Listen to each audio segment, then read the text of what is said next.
Amazing grace, how sweet the sound that saved a wretch like me. Hi, and welcome to Straight Talk About God video. I'm Jack.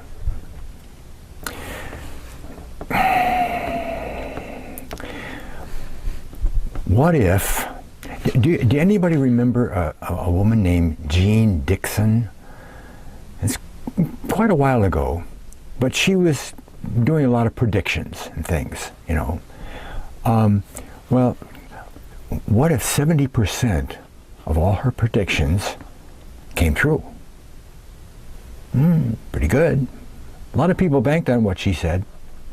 Let's say you had a book of all her predictions, say 700 of them, and 150 of those 700 were about the future.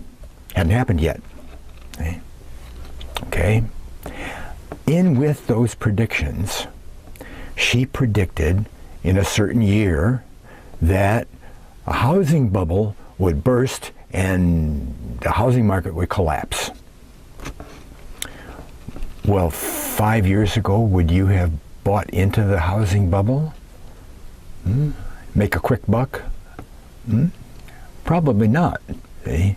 Probably not. And what would you cite as your reason for not entering into that, as giving you the confidence to not do that and make a quick buck? Right. You say, well, Jean Dixon said, you know, and look at all this stuff she can. That's exactly what we have to do with the Bible. Exactly. Now, you probably have a little more problem ferreting out some of the prophecies and applying them to our history than just a book of this is going to happen, that's going to happen, you know. But they're all there. And once you do that, it pretty well makes it clear that, you know, God wrote the Bible. Because hundreds and hundreds of prophecies came true. And that would give us the confidence to believe that the rest of the Bible is true too, right? One way we check the prophecy is by going to history, right? And that's what we're going to do today, because we're going to find out what the Bible has to say about the liberation of Jerusalem in December 1917. Here's the book, As Birds Flying, Andrew Adams in 1993. And this isn't the only book on this subject, and there are other videos that are probably around it too. Okay, I've got one half-hour video that I bought on tape 20 years ago. Right? Dedication. I'm sorry I can't look at you very much here because I'm going to have to do a lot of reading, but you'll be okay. This book is the story of the events leading up to the capture of Jerusalem in December 1917 by the British forces under General Allenby and the subsequent defeat of the Turkish army in Palestine.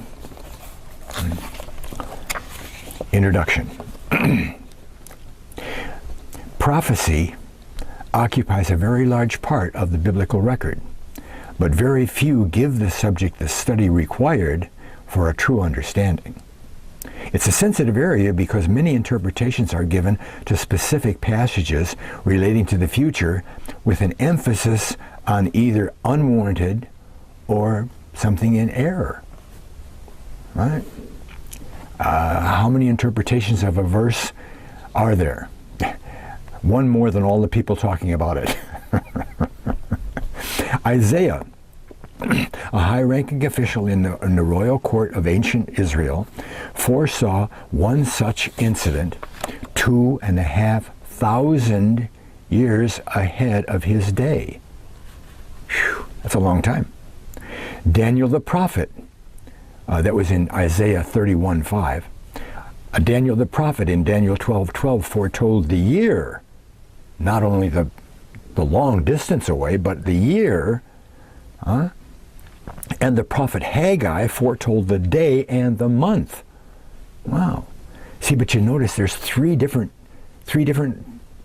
books that you have to go to get all of those details. You can't get it all out of one place, like a Gene Dixon prediction. To us, this is past history, but not long past. This is the story of the capture of Jerusalem as birds flying. Name of the book, right? As birds flying. The call of "Blessed are the peacemakers" was not a popular one among the belligerent nations of 1914. Nation was about to rise up against nation, as predicted by Jesus Christ. The powerful, this is today. This is happening today, right? The powerful international finance had proven too strong for sanity to prevail. All right? War is big business and serves political, this is 1993, serves political interests that are far removed from the patriotic ideals served up to the public by the propaganda machines. The first casualty of war is truth. That's profound. In truth, the first great war was fought to establish communism. Now, you thought it was the Archduke, huh? Communism. Destroy the old order of Europe and the Middle East and weaken the British Empire, a process completed after the Second World War, and replace it with a new empire of international finance capitalism centered in New York. That's what we got today, isn't it? They're running the world. The power of the holy people would be scattered as prophesied.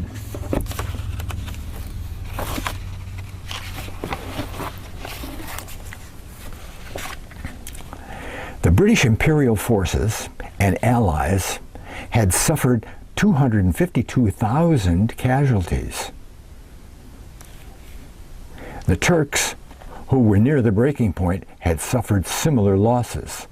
And they're talking about the invasion of Gallipoli. Gallipoli. That'll come clear in just a second.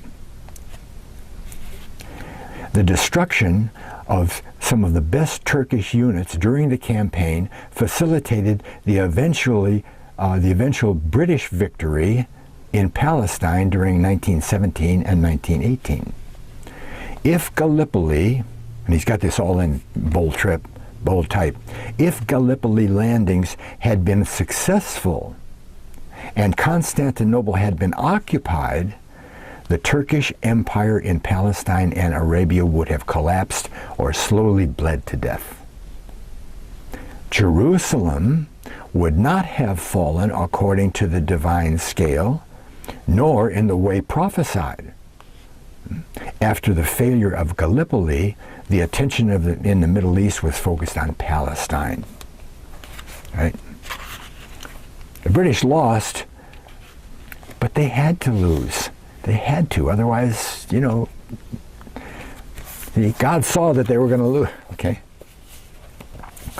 The war in Palestine had actually begun in January 1915 with the Turkish offense against the Suez Canal.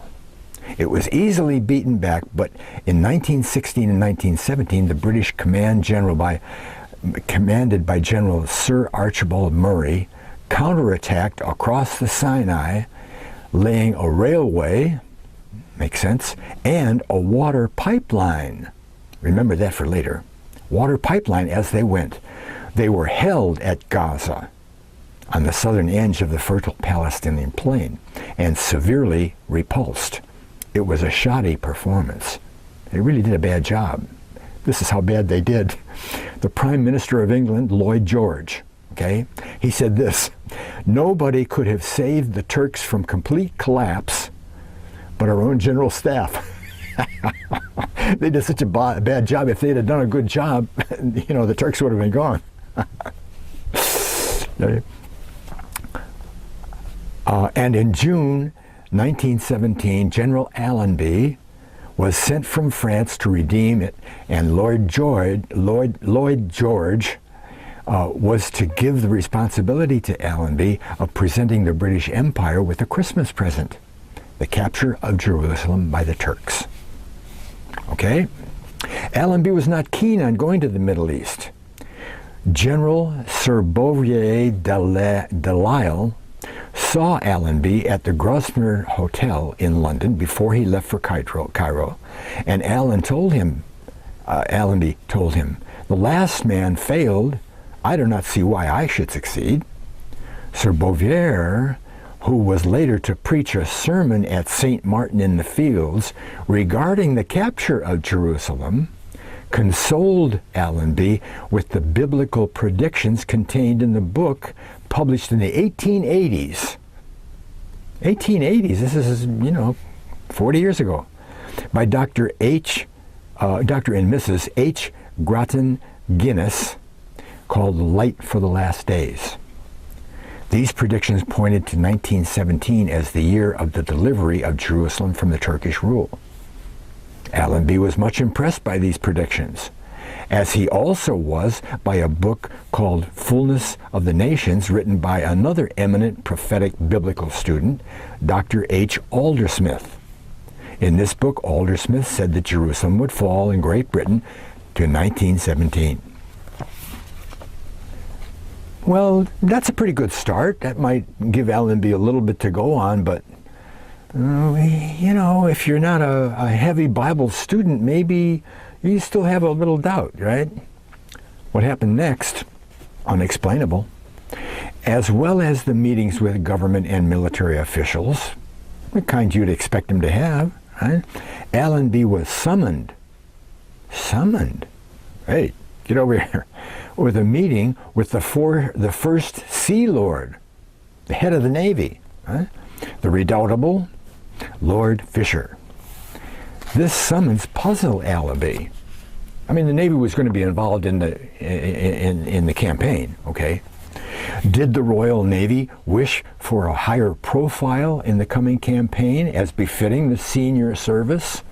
The British Empire, Navy, and all that, okay? Allenby soon would find out. In one of the most extraordinary discussions of the entire war, recorded, this is written down, okay, recorded for posterity by Lord Fisher's secretary, Allenby was told that he would be, as commander-in-chief, God's instrument in Jerusalem's capture in 1917 December. Stunned by the frankness of Lord Fisher's revelation, Allenby politely asked how Britain's most distinguished living sailor had come to this conclusion. For the president doesn't meet for hours with people, usually, right? High officials, but it says, the hours rolled by as Lord Fisher explained to Allenby a whole list of stuff here. Watch this. The Israelite origins of the Anglo-Saxon Celtic people. Hey, we're Israelites. What? Hey? The covenants made by God to the nation of Israel, right? Israel's position in the latter days, Britain and Northwest Europe, the biblical prophecies that ordained the growth of the British Empire. It's got the whole world history going on here. And lastly, the prophecies relating to the capture of Jerusalem in December 1917. Lord Fisher also told Allenby that aircraft, as birds flying, we'll get to that, would be absolutely essential for the success of the campaign. Allenby eventually took his leave of Lord Fisher while thoughtfully considering all that had been told. Now remember, he was told by two different people about the prophecies in the Bible, and then he was laid out all this history plus the prophecies by the head of the Navy. See? He remembers that stuff, okay? He knows, he carries that with him. Okay, what is this?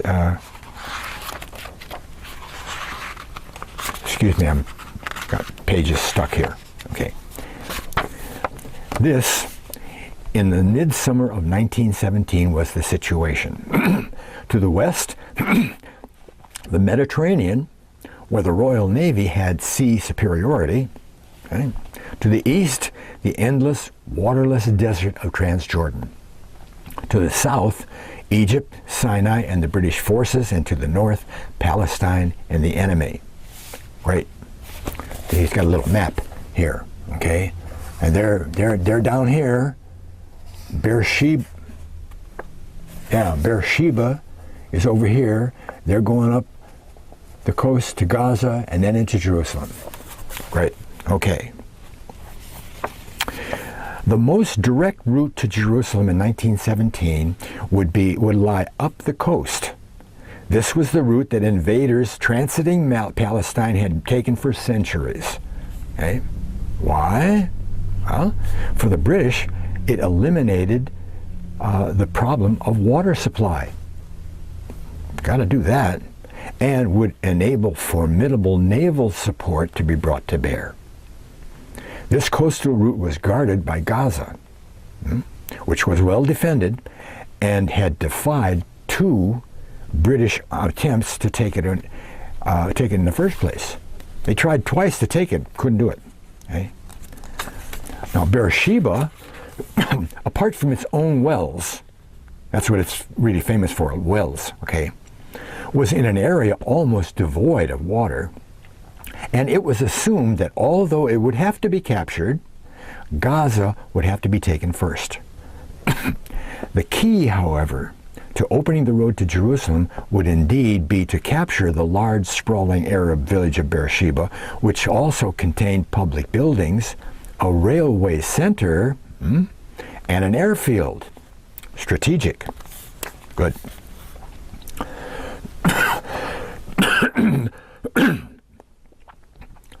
Allenby decided to reverse the logical plan and make Beersheba the first target, Gaza the second. This plan had been suggested by Lieutenant General Chetwode, which in its essentials Allenby accepted. He was going to stop trying to break the lock of Gaza and try to take off the hinge of Beersheba.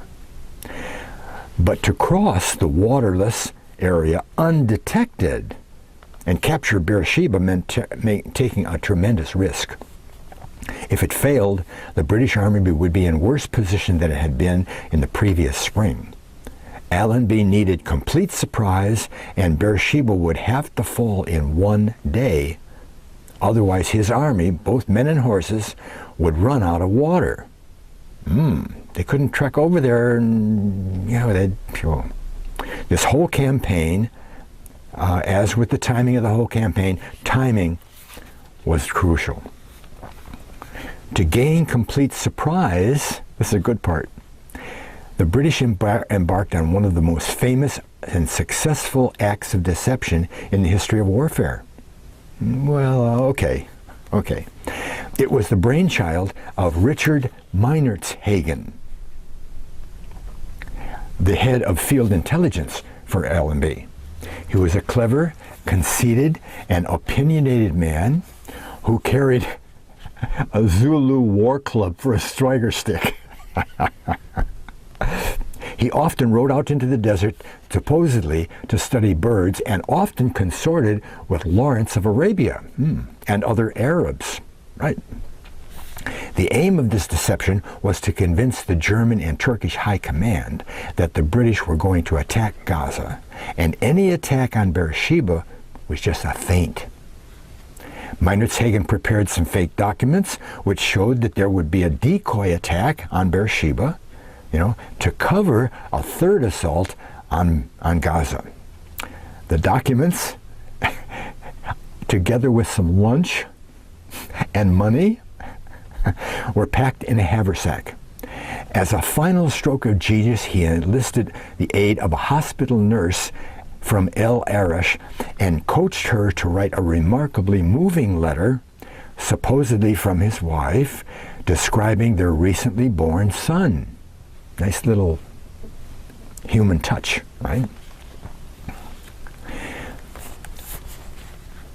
How did they set up Beersheba? First, all the wells and storage places were wired with explosives. Then demolition charges were set in the ammunition dumps, the buildings, the railway carriages.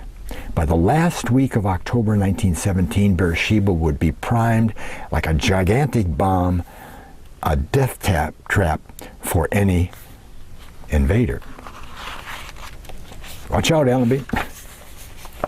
On the night of 30 October 17, after a desperate combat, a Bristol F-2B fighter airplane of the Royal Flying Corps shot down a German spotter aircraft. And pictures were seized that were taken from behind enemy lines. These would have revealed Allenby's plans to the enemy. Gee, what a coincidence. Shot down that plane. During the same night, 30 October 1917, Chetwode's 47,000 men started to move eastward for the assault on Beersheba. Only thorough aerial and ground reconnaissance had made this movement possible over the featureless and roadless country. At about 12 a.m. on 31 October, the main defenses were seized, but the British infantry were still being held by a resolute defense some 4 miles from Beersheba itself. Now, don't you think that the people in Beersheba knew what was happening out there 4 miles away? Of course they did. Keep that for later. It would be up to the Desert Mounted Corps, camels and horses and stuff, okay, to take Beersheba and capture the precious wells within the day that Allenby had allowed. I mean, if they were stuck out there 4 miles by a week, they'd all been dead, no water, right? If Gaza was to be taken and the road to Jerusalem be opened.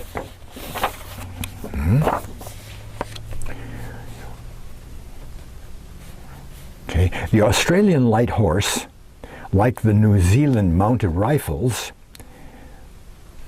took Beersheba after the most vicious fighting between the Australians and the Turks since Gallipoli. Right? Belatedly, as the Australians rode through the town, a German engineer began to detonate the explosives that had been placed in Beersheba by Ismet Bey. Whoa. He was unfamiliar with the system, as the German officer in charge was on holiday in Jerusalem. Another coincidence. How many coincidences make a fact? Another coincidence. Ammunition dumps, flour mill, and 2 of the precious wells exploded with a, quote, terrific sustained roar, unquote. The German engineer was detonating the charges at random from a switchboard in the town's center square. Oh, he was doing that when 2 Australian light horsemen caught him. What a coincidence. The wells were saved. Well, the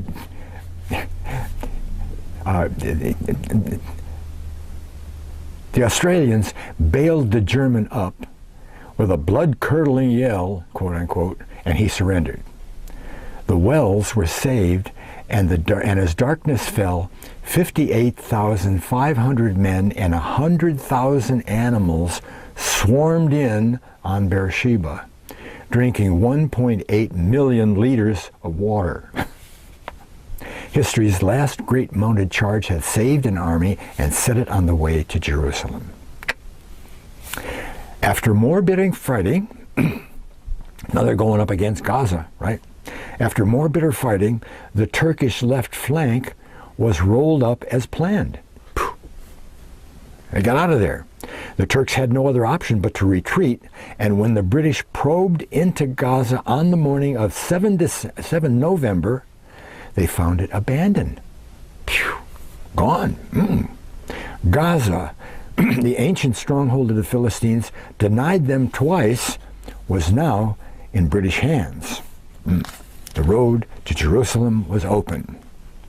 But now we have to stop here for a second, because remember, 7 November 1st, they got into Gaza, 7 November.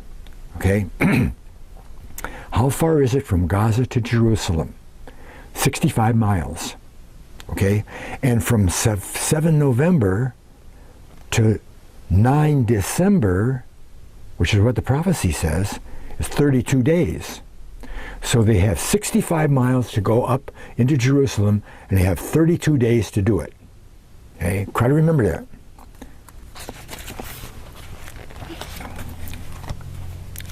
The Turkish army halted in their retreat northwards at the Ramla Junction station on the railway line from Jaffa in Jerusalem and dug in.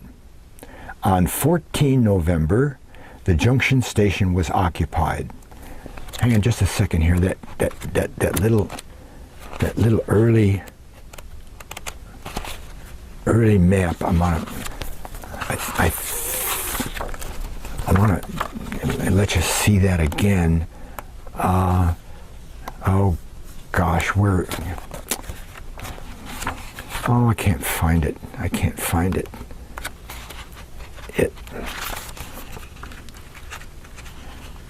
The Gallipoli. Where? Oh, this is taking too much time here. Oh, here it is. Here it is. Okay. You see, they're in Gaza, and there's one more place.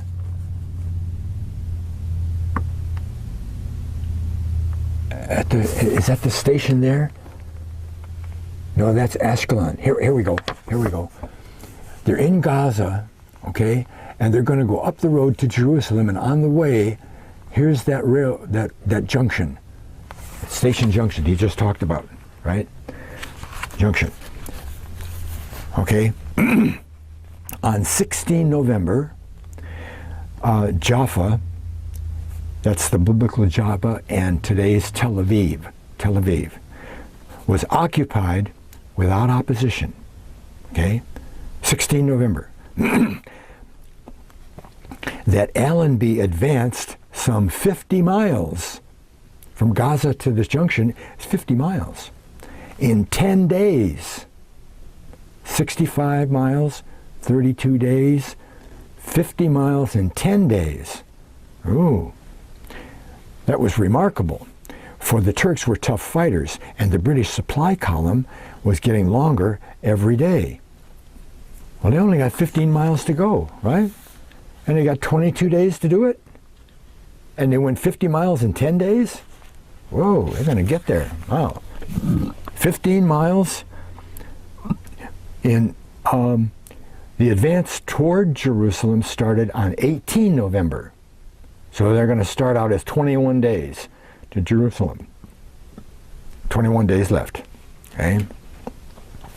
The British plan was to cut the Nablus-Jerusalem road to prevent any supplies being brought in from the north, and to make a pincer movement around the southwest and around the northeast. A gap, this is really important, a gap important to the campaign, but important to the prophecy. Okay. A gap was allowed in the northeast to give the enemy the opportunity of escaping should they decide to do so. The idea was to avoid any street fighting in the holy city, which would have been very bitter and very destructive. Well, that's a reasonable plan, you know. But they had to do that, not knowing they had to do that to fulfill the prophecy. We'll see that later on. But they got a problem. They got a problem. It's 18th of November. And they're going to get there early. Well, now what? Well, they went 50 miles in 10 days. They got 21 days to go 15 miles. God, if they go a half a mile a day, they'll be there. God's got a problem. God's not got a problem. Here's what he did.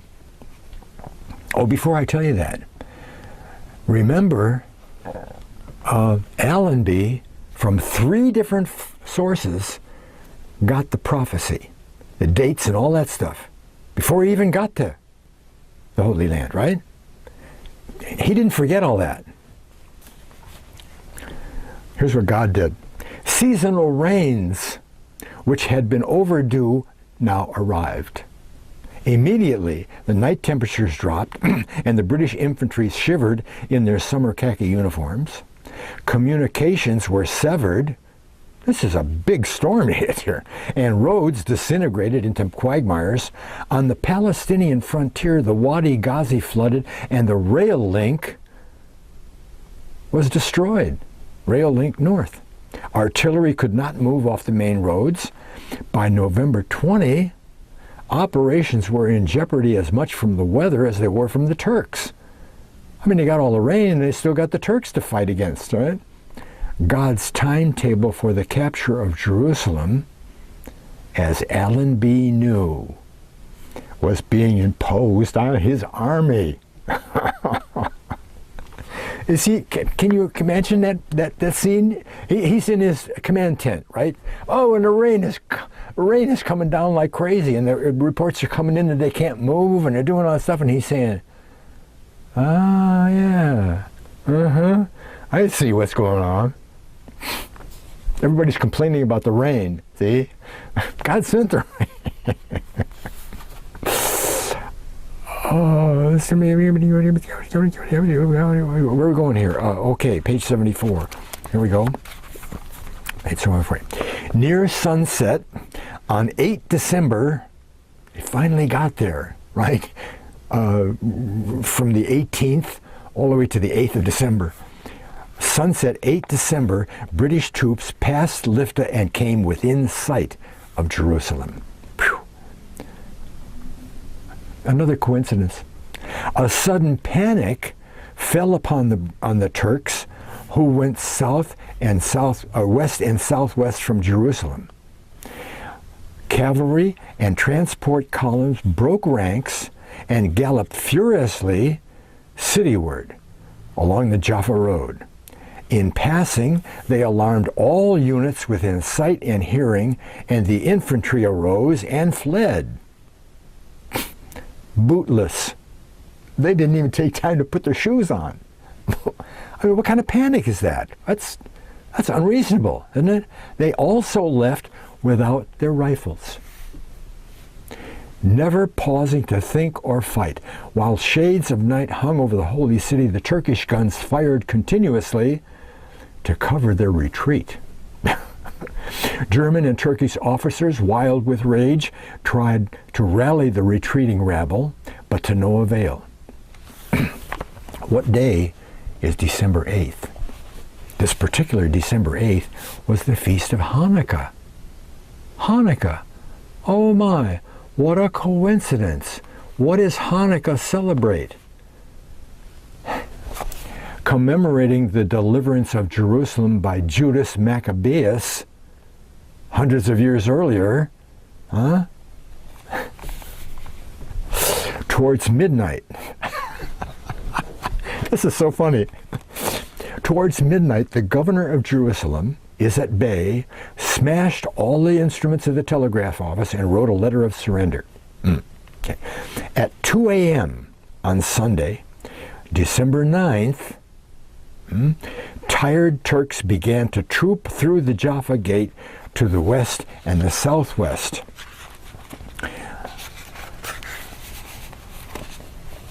By 7 a.m. on Sunday morning, the last of the Turkish soldiers were passing through St. Stephen's Gate on the east and making their way along the Jericho Road. The city is empty. The city is empty. Now here's the funny part. The mayor of Jerusalem, with the letter of surrender from the governor, is at bay, and accompanied by a few frightened policemen, came out of the city bearing a white flag and attempted to surrender the keys to the city to a party of cooks of the London regiment who had lost their way. They then, well, that didn't work, so they then tried to hand them over to Sergeants Hercolm and Sedgwick of the London regiment, who, unused to the politics of total surrender, directed the group to the gunner officers who were too busy bothered because they were trying to set up their guns for a good firing position on the coming assault. These guys can't surrender. Eventually, the surrendering party managed to contact General O'Shea of the 60th Division, who graciously accepted their surrender. Right? The mayor in Jerusalem had spent the entire morning of December 9th trying to surrender. There's a picture. You know, there's the mayor and the soldiers. It took them 7 hours. 7 hours to surrender, right? Okay. On 11 December 1917, Allenby entered Jerusalem simply and quietly on foot. Here he comes, just walking into the city. Boom, that's it. Whew. Allenby himself summarized his victory thus: in 40 days, 40 years in the wilderness. In 40 days, many strong Turkish positions have been captured, and the force has advanced some 60 miles on a front of 30 miles. The enemy had been heavily defeated, only the nature of the country saving him from complete destruction. Over 12,000 prisoners and more than 100 guns had been taken, and the Turkish casualties over the period were approximately 25,000. Jerusalem has been captured without damage to a single sacred building. And I'm not sure that any of the other buildings were ruined either, but he says, you know. Okay, now that's the history. Okay, there's no disputing any of that, because it's all written down in the history books. Everybody knows this happened, okay? But if we're going to verify the prophecy, we have to check and see what the prophecy says, right? And a few other coincidental things. I mean, how many coincidences have we got already? Okay? Prophecy fulfilled. Okay? In his biography of General Allenby, Field Marshal Wavell recounts the saying amongst the Arabs, which is well known to the Turks. Quote, "When the waters of the Nile flow into Palestine, then will a prophet of the Lord deliver Jerusalem from the Turkish yoke." Now I got to stop right there for a second and remind you of where the Nile River is in relation to Palestine. It's way away, hundreds of miles away. You know, how can the water of the Nile get all the way over to Palestine? Remember the pipeline? Okay. But first, the Arabs called Allenby Allah en Nebi. Allah en Nebi. Sounds kind of the same, doesn't it? But Allah en Nebi means prophet of the Lord. What did that saying say? When the prophet of the Lord delivered Jerusalem. Prophet of the Lord. What a coincidence. And indeed, the waters of the Nile did flow into Palestine via the pipeline laid all the way from the Nile Delta by the Royal Engineers. The leader, you think the Royal Engineers knew that? They didn't know that. Right? The leader, called by the Arabs the prophet of God, did drive the Turks out of the land. The deliverance of Jerusalem was accomplished in 40 days. 31 October from Beersheba, and 9 December, the mayor surrenders in Jerusalem, a familiar period of history in Palestine. There's a bunch more here. There's a couple of pages full of different stuff here, but I can't read all that to you, and it would take 5 hours. The Church of England's prayer book, the prayer book, wait, had in its morning lesson on December 8, 1917, Isaiah chapter 31. That's where the main prophecy is, which of course included verse 5. December 8th was the date that the Turks began their disorderly retreat from Jerusalem. From thousands of scriptures which could have been chosen for December 8th, the very prophecy which would be fulfilled on that date happened to be the lesson. As previously mentioned, Dr. Gretton Guinness was bold enough in 1886 to predict from Bible prophecy the very year of 1917, when Jerusalem would be delivered. And this was confirmed in 1898. It was 1886, right? In 1898 by the Aldersmith book. Remember that? Gretton also stated privately, and he wasn't guessing. You'll see, he wasn't guessing. Okay? He said privately that he believed that some type of flying machine would play a major role in its deliverance. A flying machine? There were no airplanes in 1886. Orville Wright, 1903. How did he know that? Well, I guess they had balloons, but that's not a machine. All right? He said machine. Okay? Turning to the book of Daniel, we find that we're going to outline the periods of time now. Okay? We find that chapter 9 records Daniel's prayer concerning his own city, Jerusalem. The prophet Daniel records that in a crucial times toward the end of the age, and we're in the end of the age now, toward the end of the age, Jerusalem would be delivered from the abomination of desolation, Muslim power he's got, after 1,335 days. Daniel 12:12. We are told in Numbers 14:34 and Ezekiel 4:6 that God gives us each day for a year. So 1,335 days equals 1,335 years. And that's pretty common stuff, okay? And it does it with other numbers too. If we take the rise of Mohammedan power from its beginning, 622 AD, 1,335 lunar years later, by the Mohammedan calendar, we come to a Christian year, 1917. 2,500 years later. That's what Isaiah did, right? Okay? 1917. The Mohammedan calendar reckoned in lunar years, right? Egyptian coins, this is just confirmation of that. Egyptian coins minted in 1917 bear two corresponding dates side by side. The Muslim date in Arabic numerals, 1335, and in ordinary numerals, 1917.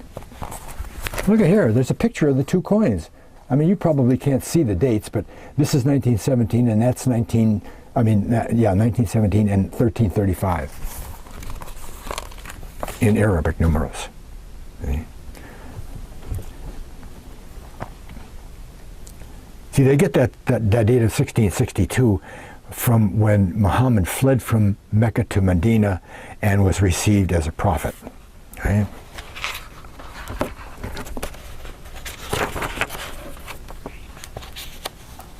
But Daniel was deeply distressed about his people's departure from divine law, and he prophesied a long period of national chastisement.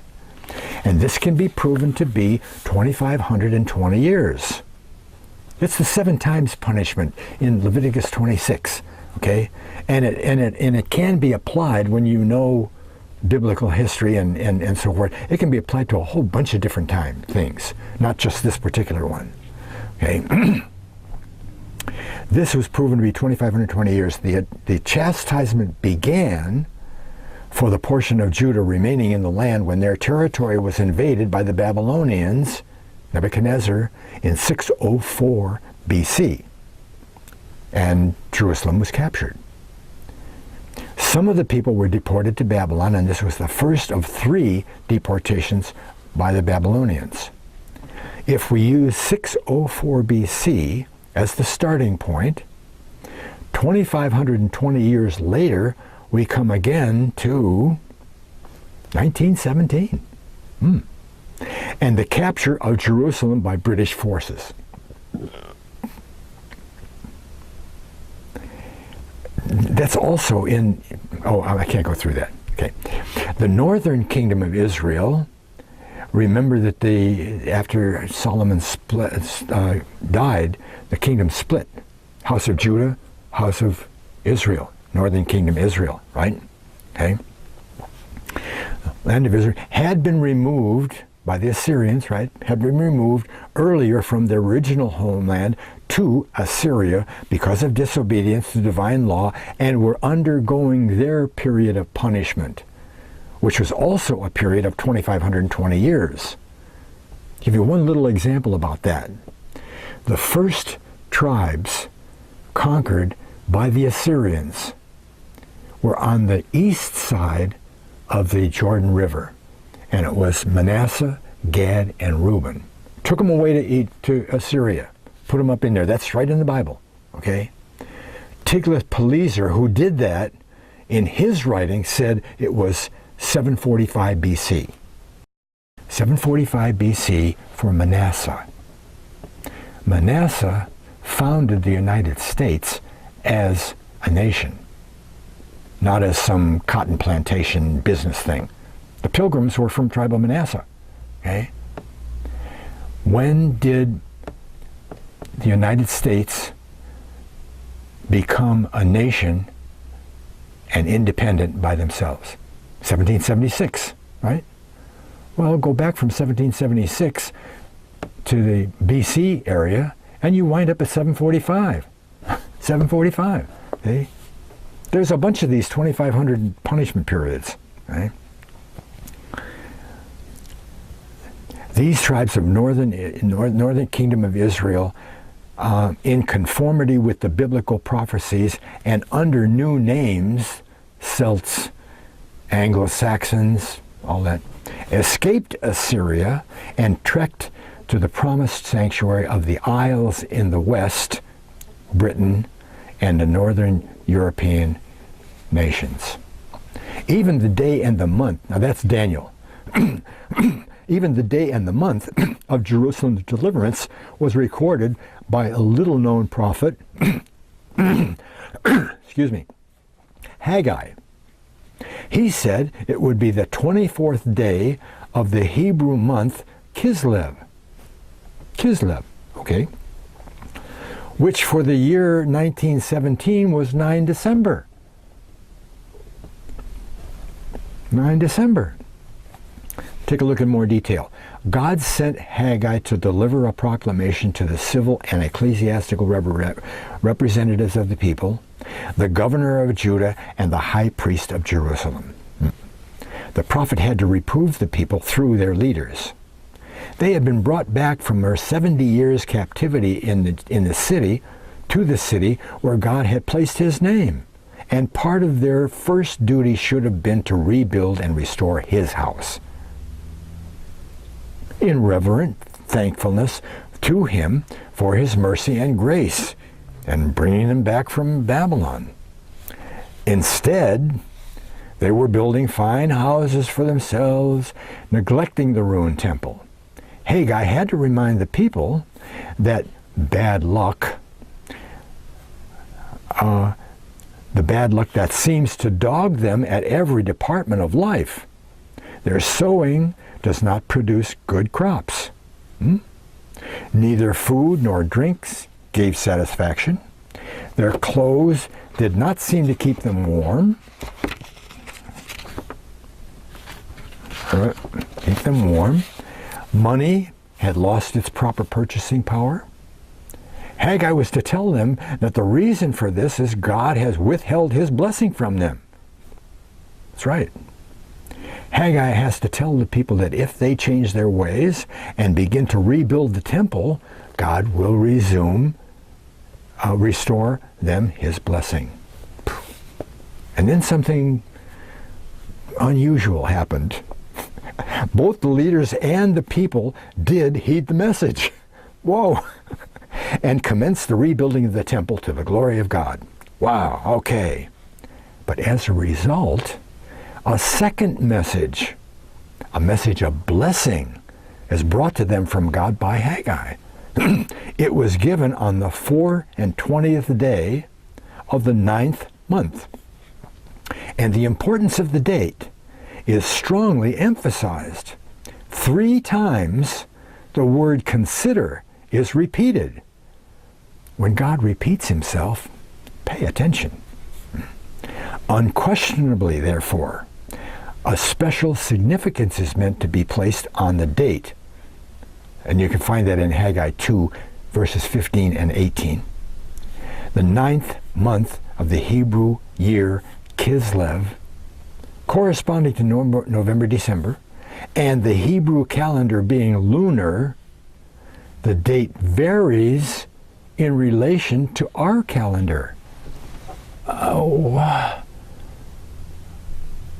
That means that 24 Kislev doesn't always come on the 9th of December. Sometimes it might be the 8th or the 10th or whatever, because it's the lunar calendar, right? Therefore, we may recognize again the finger of God in the deliverance of Jerusalem when we find that it occurred on the exact date of the blessing foretold by Haggai 24 centuries beforehand. For in 1917, on the 24th of Kislev, that fell on December 9th. Furthermore, in case you're wondering and say, well, what about December 8th? It said December 8th. Okay? Furthermore, all Hebrew days begin at the previous sunset. Friday doesn't start until Thursday at sunset. That's the beginning of Thursday, not 12 o'clock midnight. Okay? And from the beginning of 24 Kislev, and when would the beginning of 24 be? It would be sunset the day before. The beginning of the 24 Kislev, sunset on 8 December 17, and all through the night, Turkish troops were evacuating the holy city. By early morning, had all gone, and soon after 8 a.m. on 9 December, still 24 Kislev until sunset that day, right? The mayor of Jerusalem under a white flag was seen coming out of the city to surrender the keys. Divine foreknowledge alone can account for these facts. Okay, a little bit about Jeremiah, just to confirm the 2520 dates, okay? Jeremiah is included in there. He doesn't prophesy Jerusalem, but he tells us to fix the dates, okay? The prophet Jeremiah and the Babylonian Chronicle, and the secular writing of the Babylonians, provide clues relating to the fall of Jerusalem in 1917. In Jeremiah chapter 25, some important prophecies are recorded which he made in the spring or early summer of 604 BC. They are dated to the 4th year of King Jehoiakim of Judah and begin in the autumn of 605 BC and to the 1st year of Nebuchadnezzar, which began in the spring of 604 BC. A little window of time there, right? Jeremiah said that Nebuchadnezzar would come and destroy the nation of Judah and other nations because of their wickedness. Right, Jeremiah 25, 1 through 10. Secondly, he gave a list of the nations that were to suffer war, the first being Jerusalem and the cities of Judah. All right. In consequence of this gloomy prediction, Jeremiah was forbidden to enter the temple. They even threw him in a pit, you know. See, but he's Zedekiah's grandfather. So Zedekiah wouldn't kill him like everybody wanted to. He said, well, throw him in the pit. Okay. See my videos on Jeremiah. Okay.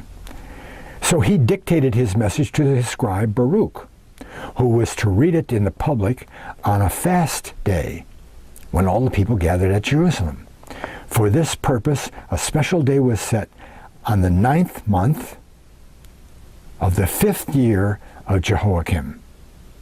November, December 604 BC. The message was read to all the people, then to the leaders of the nation, and finally to the king. With contempt, Jehoiakim, they hated Jeremiah. Jehoiakim tore it up and burned it. Now the Babylonian Chronicle, but that establishes the 604, right? Babylonian Chronicle tells us that Nebuchadnezzar invaded Hatti land, H-A-T-T-I land, Hatti land, which is Syria and Palestine, in 604 BC. Got a lot of confirmation for that date, right? Because that date is necessary to understand the 2,520 years. But it doesn't only say that Nebuchadnezzar did that in 604 BC. He says, and in the Hebrew month Kislev, the 9th month according to November, December, right? And Jerusalem surrendered in the middle of the month of Kislev, the 9th month, a date early 604 BC. 2,500 years earlier. How remarkable that exactly 2,520 years later, the punishment period, in early December 1917, that Jerusalem would fall to the British forces. Okay, here's another list of coincidences. Oh, well, that's just a coincidence. All by itself, any of these would be okay. But how many coincidences make a fact? Right?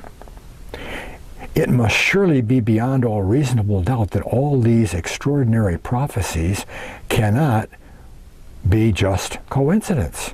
Many incidents related to the history of this campaign also bear the stamp of the overriding divine omnipotence. And here's the list of the facts that we already studied, okay? The defeat at Gallipoli, making a campaign in Palestine to defeat Turkey and therefore take Jerusalem, a necessity. They had to be defeated there. Okay? Oh, it's just a coincidence that they didn't. Allenby's interest in divine prophecy and the identification of Britain and kindred peoples as being of Israel, the lost tribes. Can you see him having the Lord Fisher tell him about he's an Israelite? Huh? Oh my God. Oh, it was an uh-oh moment, right? Uh-oh moment. Here's some more. Meinertz-Hagen's brilliant plan of deception to fool the Germans. The shooting down of the German spotter plane before the attack on Beersheba. Couldn't do it without that. The desperate charge before nightfall to secure the wells, or they would run out of water. The seconds between the success or disaster as the engineer began to destroy the wells at Beersheba. See, if that German officer who rigged the whole system had been there instead of on holiday over in Jerusalem, he would have just flicked all the switches and everything would have been gone. He knew that they were out there 4 miles away ready to come into the city, right? But this other engineer, he said, well, I don't know what to do here, so he's just pushing buttons, right? What a coincidence.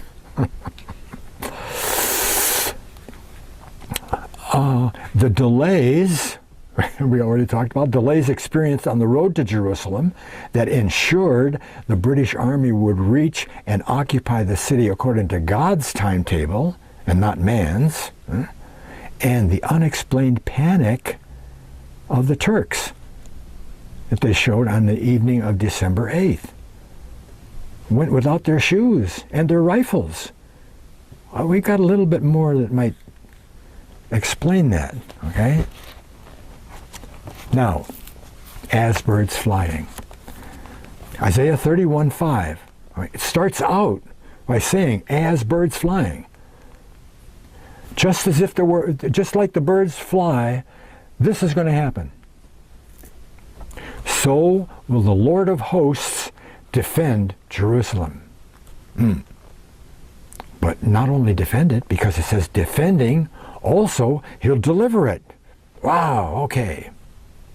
Well, Jericho was delivered to the Israelites, but they busted it up, didn't they? Right? Remember Allenby walking into the city and saying in his own account that it wasn't destroyed, right? Because the last part of the prophecy says, and passing over, he will preserve it. Preserve it. They had to let that gap open so that the Turks could flee, and they wouldn't have to fight the city. And the development of the airplane had been so swift that it's easy to forget that the first recorded flight was piloted by Orville Wright in 1903. Aircraft development was accelerated by World War I, despite the initial reservations by the Army generals, the Air Force, despite the initial reservations by conservative-thinking Army staff officers, especially on the British side. However, it soon became clear that the aircraft would have many more uses than other than just reconnaissance. In fact, the use of the airplane as a weapon was to herald in a new and awesomely destructive phase of warfare. Up until 1917, the Turks had enjoyed superiority of the air. German airmen had been supporting the Turks since July 1916.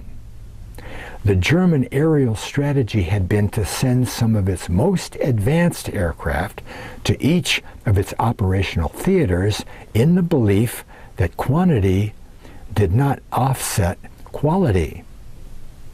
Okay, we got better planes than they do, and so what if they got more? British airmen who had engaged superior machines in the Middle East, like maybe at Gallipoli, had agreed with this theory all along. Okay? Allenby realized that air supremacy must be wrested back from them if the campaign was to have any chance of success. A fortnight after his arrival, Allenby cabled home for a list of requirements in men and materials, which included over 60 modern aircraft. When one reads the records of the journalist on the spot, W.T. Massey, or Colonel A.P. Wavell, Lord of the Field Marshal Lord Wavell, right? And a book by the famous author Lowell Thomas, right? With Allenby in Palestine. Quite apart from the official Air Force records, and the fact is undeniable that the secret of the success crowned Allenby's achievement was absolute domination of the air, okay? Secured by the British airmen as birds flying. It's so good it chokes me up, right?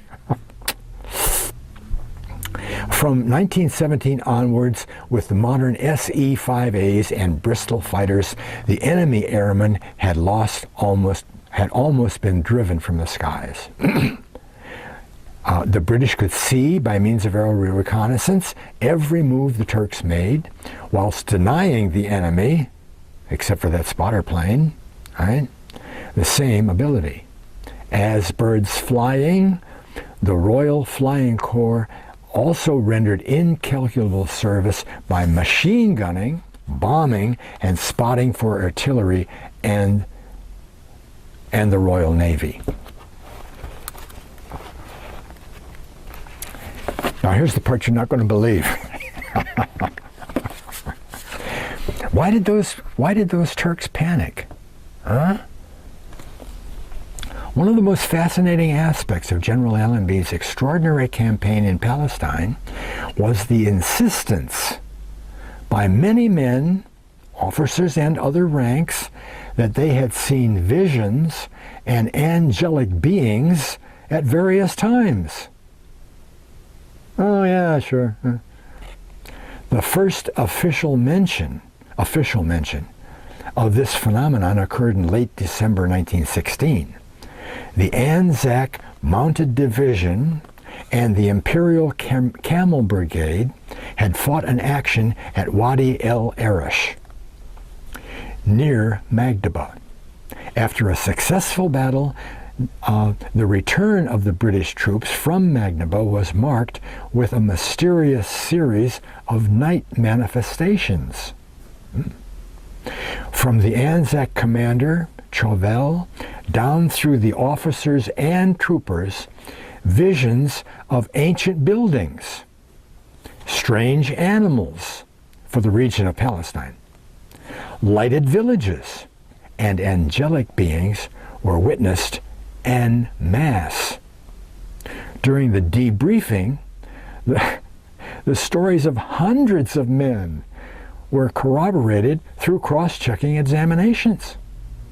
As there was no logical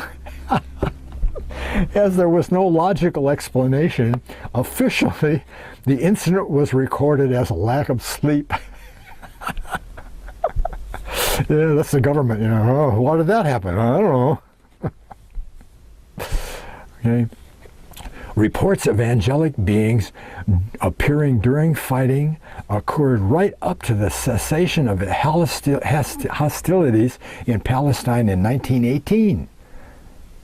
There are too numerous to mention any detail. However, it is interesting to note that once again, men of all ranks swore they saw them.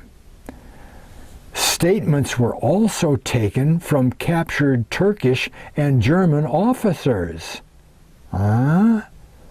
who had the same manifestations. They witnessed the same thing. General Allenby called for detailed reports and even interviewed some of the witnesses himself. However, the official army view was quote, quote, hallucinations caused by extreme weariness. As birds flying. That's the way you check prophecy, right? You go through the book, you get the big picture from all the different verses, put them all together and say, this is what it says it's going to happen. And then you go to history and say, what happened? That's what the whole Lost Tribes is about. There's over 300 prophecies about the Lost Tribes in the Bible, okay?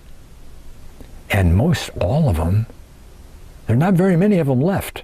Most all of them have already been fulfilled. And all you have to do is know who the people are, where they went, what their names were, who they are now in the history books, and see if that lines up with what the Bible says. Okay? Why do all that? As a basis of faith. All right?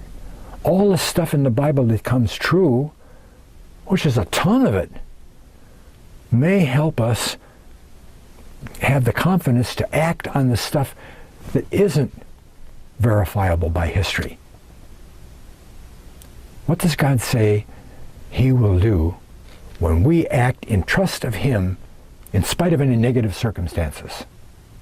Like tithing when you can't afford it. You think you can't afford it. Well, God said tithe. Well, but I don't. Okay, God, I'm claiming your promise of provision. I'm tithing. When you do that, God has promised to put a bit of His Spirit in your body. You can't prove that. You can't prove there's a heaven. You can't prove there's an afterlife. All that stuff, a lot of stuff in the Bible you can't prove. And what about all the stuff in Revelation about the end times and the tribulation and all that? You can't prove that stuff. It hasn't happened yet. But when you prove over 300 prophecies about the lost tribes, and you could say, well, God came through on all that.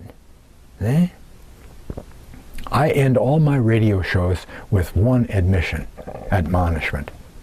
Admission. God is real. And he does all the stuff he says he will. Has birds flying. Whew. That's God. Okay? Thanks a lot for watching, listening.